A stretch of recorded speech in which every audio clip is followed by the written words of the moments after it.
ายดีทุกคนสบายดีจากเมืองวาราณสีนะทุกคนวันนี้พวกเขาจะขี่รถไฟครั้งแรกสำหรับกบเนาะขี่อยู่อินเดียเพราะเมืองหากันยานขึ้นมาฮอดขี่อินเดียไปเมืองกายาจากเมืองวาราณสีไปเมืองกายาประมาณ3 ชั่วโมงทุกคนตอนนี้เมื่อยขี่รถตุกๆมาโคตรมันก่อนถ่ายทุกคนต้องมาอินเดียนะทุกคนแล้วมาขี่รถตุกๆอยู่นี่โคตรคักเลยบอกว่าอากินรีพุ่งทางซ้ายฝนกับมือโอ้โหตอนนี้8 โมงเนาะรถพวกเขาออกก่อน8 โมงป่ายสาวชืดๆเนาะสถานีรถไฟเขาจะ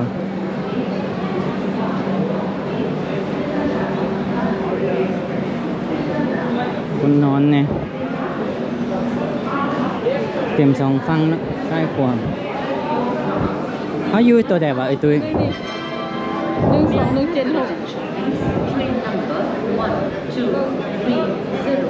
12176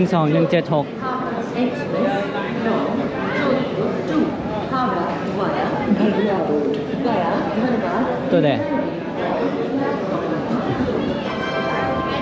คนไหลดีทุกคนสถานีรถไฟเขาเจ้าแบบคนต่างเมืองต่างถิ่นเนาะ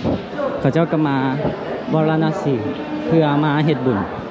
เพราะว่าคนส่วนหลายอยู่นี่ถือศาสนาฮินดูนะทุกคนเขาเจ้าก็มาเฮ็ดบุญอยู่เมืองนี้หลายเป็นเพราะง่ายๆก็คือเมืองวาราณสีเป็นเมืองแห่งความตายผู้ใหญ่ก็อยากมาตายอยู่นี่มาเผาอยู่นี่คนก็เลยแบบมาเต็มเลย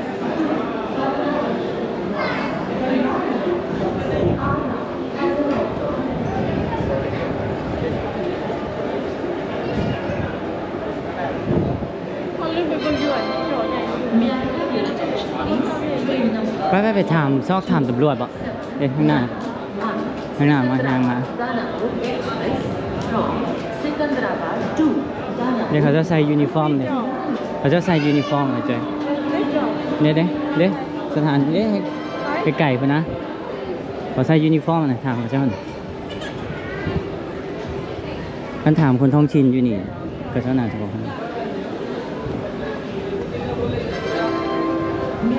คือพอถามกับเจ้า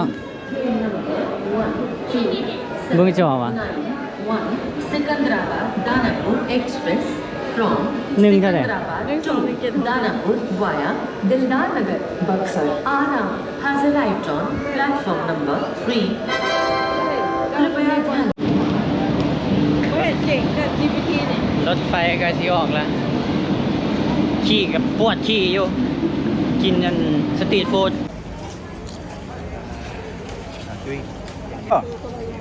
It's good I like it โอ้ยตายตกรถไฟไปนะน่าจะได้ลองอยู่รถไฟนะทุกคนโอ้ล้ำใส่พอดีเลยปริปุรีเฮดเซนเอาคลิปเก่าเลยเพื่อเบิ่งน้องจะเห็นเด้1279 โมแมนเลยตุ้ยอันนี้1279 1276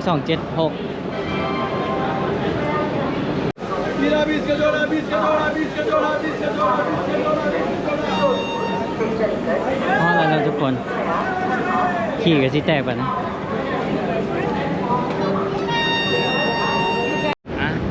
เดี๋ยวจะพาทุกคนมาเบิ่งของน้ำอยู่สถานีรถไฟ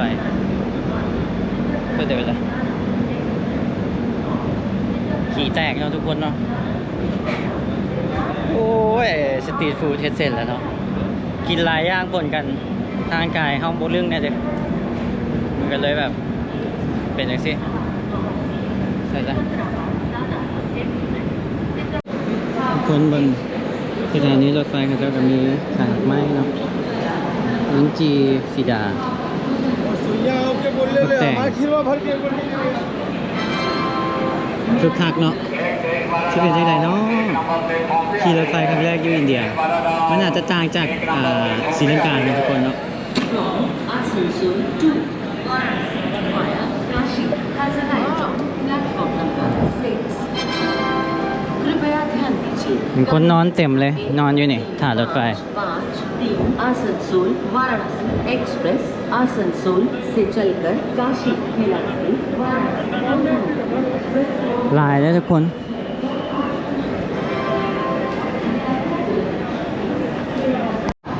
ก็พาไปซ่องเอสทูบนนางรถไฟบางคนก็บอกมาฝั่งนี้มาฝั่งนี้บอกไปบางคนมาฝั่งนี้แต่สุดท้ายมันอยู่จริงๆทุกคนผู้ใดมาเลยส่วน S2 จะมียูปีอยู่เนาะว่าเท่าไหร่ S2 บวก ST มันมี A B C D นะทุกคนเราสั่งไง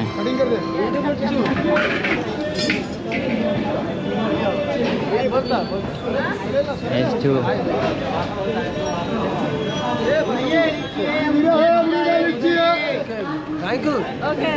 ขึ้นรถไฟนะครั้งแรกในชีวิตอยู่อินเดียอ๋อคนหุ่มพึก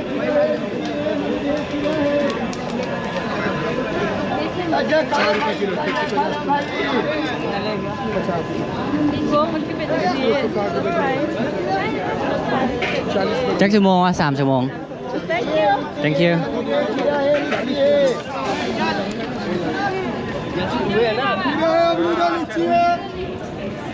वारियन से खा रही है वारियन से खाइए लीची ये चिकन खा लो भाई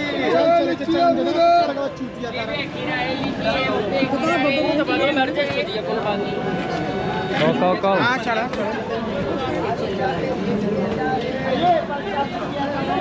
एक्सक्यूज मी Okay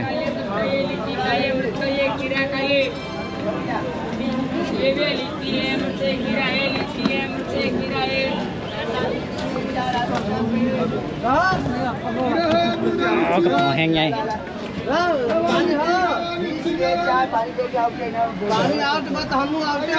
เป็นตุ้ยที่เข้าไปไกลอะไรฮะ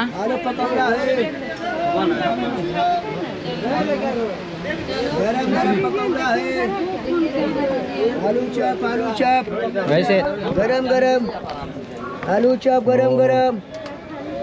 20 के 4 है बिस्किट 20 ओके आलू चॉप गरम गरम आलू पकौड़ा है ए महुआ 59-61 บอลหนัง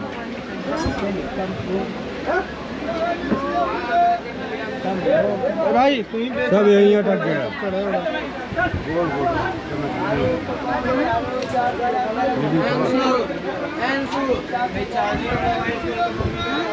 คนนอนนะเดี๋ยวเราไปก่อนฮัลโหล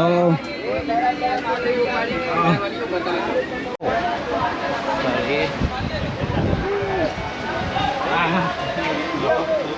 चलो हो गया ये दूगो हेलो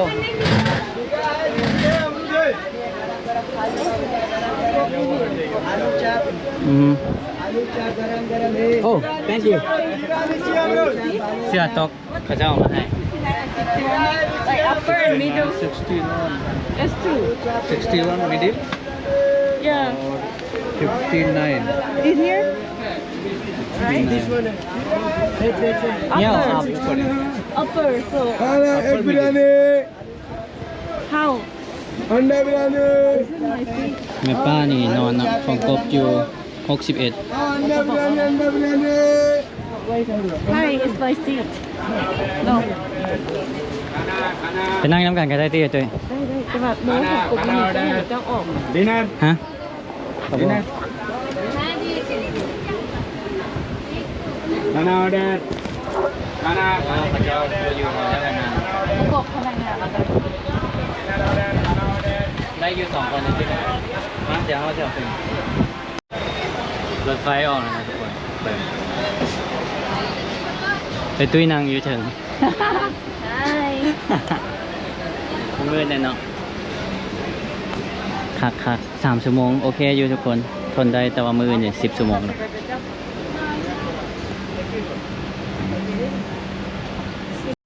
เอาอันนี้ลงแล้วก็มีบอล2 บอลดูสลิป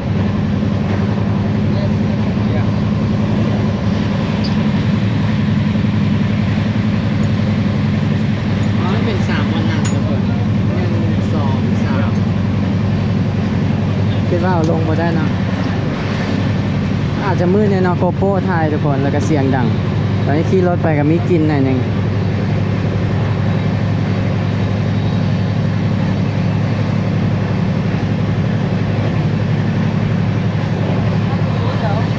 บอลกบ61เนาะเครื่องกลาง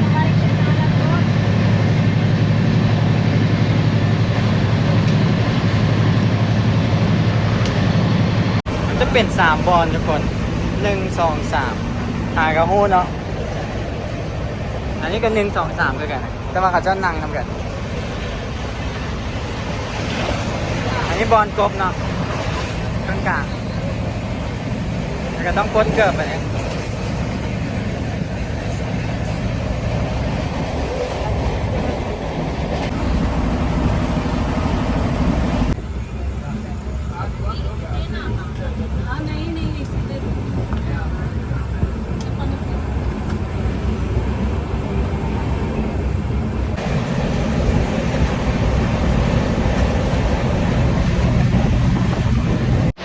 ฮอตกายาแล้วทุกคนคนนอนโอ้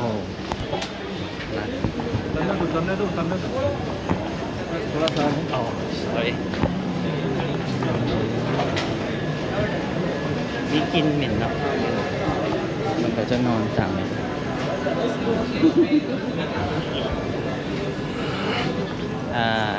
รถไฟมันก็จะต่างจากอยู่ศรีลังกาครับศรีลังกาก็จะเป็นอีกแบบหนึ่งทุกคนอันนี้ก็จะเป็นอีกฟิลหนึ่งมาสัมภาษณ์เองครับมันก็จะมีกลิ่นหน่อยหนึ่งทุกคนมีกลิ่นขี้สัตว์เนาะขี้งัวขี้ควายมีกลิ่นเหม็นแต่ก็โอเคทุกคนฮู้ว่าปีของเราอันนี้เท่าไหร่ปีละแพงกว่าปีไปหลวงพระบางเด้1,000 รูปีนบ่อยตัวปีมาเนี่ย2 ปีมาแล้วทุกคน25 ดอน2 หาร2 ดอน no คนละ2 คนละ25 ดอนทุกคน500,000 กว่า800 ปลายบาทไปหลวงพระบางสบายกว่าเยอะอันนี้จะกิโลเมตรป่ะ200 กิโลหลวงพระบาง300 กว่าหลวงพระบางประมาณ340 ปลายนะทุกคนนั่งสบายแอร์เย็นอันนี้บ่มีแอร์แต่กับประสบการณ์ทุกคนคักนะหลังจากอาบแม่น้ำคงคามาแล้วเขากับแบบทิมทุกอย่างโอเคแบบสบายใจเฮดโตแบบคนท้องถิ่นคักดี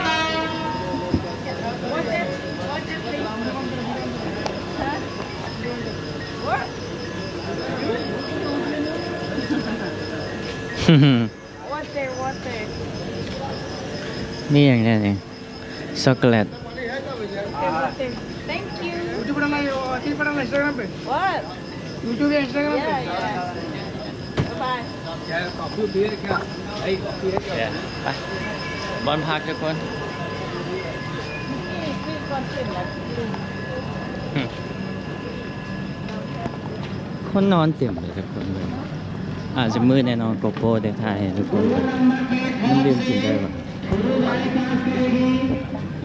บ่มียุงเลยทุกคนเขาจะแบบนอนแบบจุกบอลเลยสบายเลยแต่สถานีก่อนเข้าสถานีบ่เห็นกวดปีรถไฟทุกคนสตาร์เนาะบ้านเราจะกวดกลัวเข้าสถานีอันนี้บ่เลยแต่ก็มีคนมากวดอยู่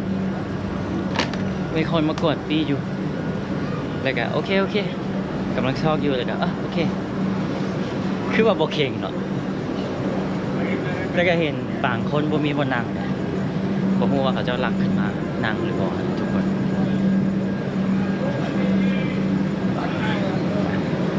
หากระเป๋าตอนนี้เวลา इस्लामपुर से चलकर हटिया को जाने वाली इस्लामपुर हटिया एक्सप्रेस 6 नंबर प्लेटफॉर्म पे आ रही है มีคนมาถามแท็กซี่มองพวกเขาพัก2 กิโลนะครับจาก150 รูปี กูก็ว่า50 ร้อยหนึ่งกับซาวหา 50กับ10 บาทกับยาเลยทำนี่เขาก็ได้หลายแหละ เดี๋ยวให้เกิดเดี๋ยวมาเนี่ยผู้ดีต่อโลกโค เดี๋ยวเบิ่งแถวนี้เขาจะนอนเต็มเลยทุกคนเบิ่งจะมีกินเหยี่ยวแน่นอนน่าจะไซฟ้าแหละเบิ่งชมหึงเลย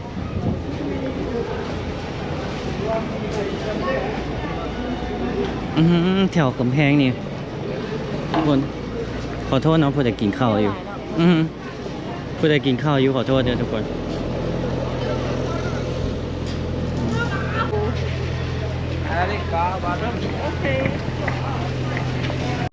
เบิ่งอันนี้น่าจะเป็นสถานีมองซื้อปีรถไฟทุกคนคนนอนเต็มเลยอยู่พื้นนี่ทุกคนนึกไหมเดี๋ยวนอนเต็มเลยเลยอาจจะมืดเนาะมันมืดนี่เป็นคนนอนเต็มทุกคนฮะป่าคนนอนเต็มเลย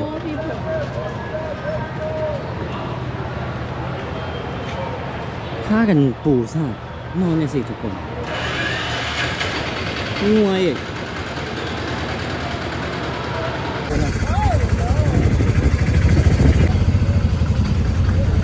โอ้โหตรงหัว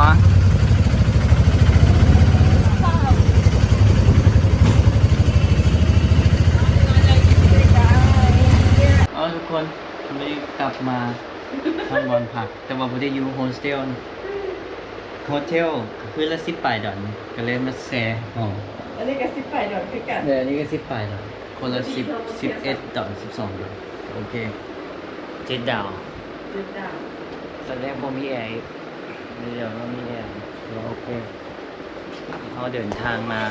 เมืองที่พระพุทธเจ้าตรัสรู้นะแล้วประวัติเป็นจังไดเดี๋ยวพบไปศึกษาทุกคนแต่วันนี้เป็นการเดินทางมาเมืองคายาฮ้อนหลายบ่ไหวเลยอาบน้ำกันนอนทุกคนขี่มารถไฟแปลกดีเนาะเจอประสบการณ์ใหม่หลายก็มาลองเบิ่งเนาะทุกคนบ๊ายบายครับบอกว่าอีกหลายบ๊ายบายเจอกันคลิปหน้าบ๊ายบาย